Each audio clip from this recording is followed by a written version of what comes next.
Hi everyone, in today's video I'm gonna show to you how to resize video clips and images in Adobe Premiere.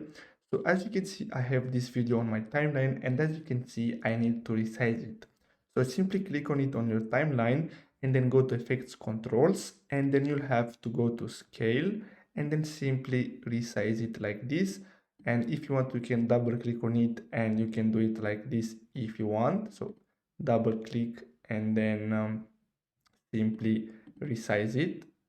And then what you can do, you can go here in Effect Controls and click on this arrow, and you can go to Uniform Scale here.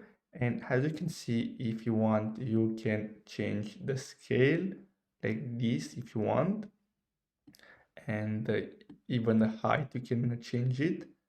So it's based on your needs. And basically that's it. You can do this with images too if you want. It's the same process.